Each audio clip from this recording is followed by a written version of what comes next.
দোয়া চাই। না আমি তো দৌড়ের মধ্যে থাকি, কেমন চাই আমি আজকে দেখলাম একদম মোটর যাইতেছো দূর থেকে দোয়া চাই এবং ধানের শীষ ফুল চাই। না না এই যুবদল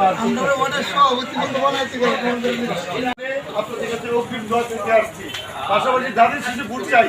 আমি যদি মনোনয়ন পাই তাহলে তো আলহামদুলিল্লাহ, আপনাদের সহযোগিতা ধানের শীষে ভোট চাই। মনোনয়ন যদি নাও পাই অগ্রিম ধানের শীষের জন্য ভোট চাই।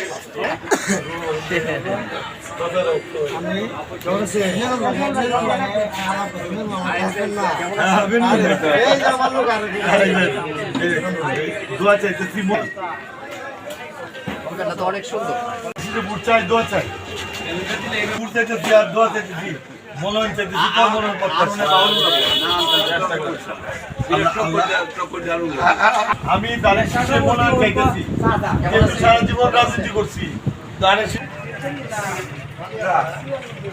ও তাই নাকি? আচ্ছা, ধানের শীষে মনোনয়ন চাইতেছি, ধানের শীষে ক্যান্ডিডেট আমি। ধানের শীষে ভোট চাই, দোয়া চাই।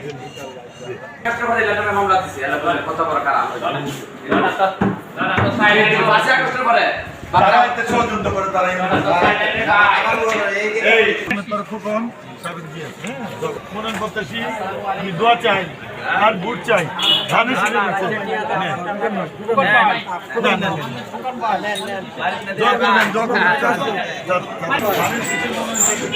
মনোনয়নের জন্য দোয়া চাই আর ধানের শীষে যাচ্ছি ক্যান্ডিডেট দোয়া করবেন, আল্লাহ যেন কবুল করে।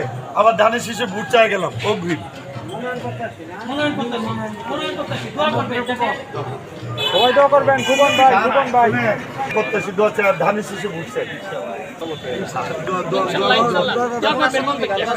দোয়া চাইতে আসছি, মনোনয়ন করতেছি, আল্লাহ তাআলা যেন কবুল করে।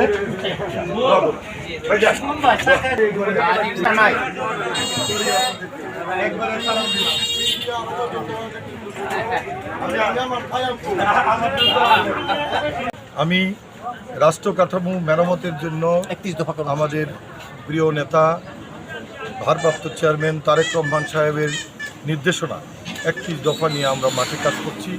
আমি আহমেদ ফারুক খোকন, পাকুন্দিয়া কিশোরগঞ্জ, পাকুন্দিয়া কটিয়াদি নির্বাচনী এলাকা কিশোরগঞ্জ 2 আসনে সম্ভাব্য এমপি মনোনয়ন প্রত্যাশী। আমরা গ্রামে গ্রামে যাচ্ছি, বাজারে বাজারে যাচ্ছি। আমাদের বিএনপি ক্ষমতা গেলে কীভাবে চলবে আমাদের প্রিয় নেতা সেখানে নির্দেশনা দিয়েছে 31 দফা। আমরা 31 দফার মাধ্যমে বাংলাদেশের স্বাধীনতার সার্বভৌমত্ব রক্ষার জন্য কাজ করছি এবং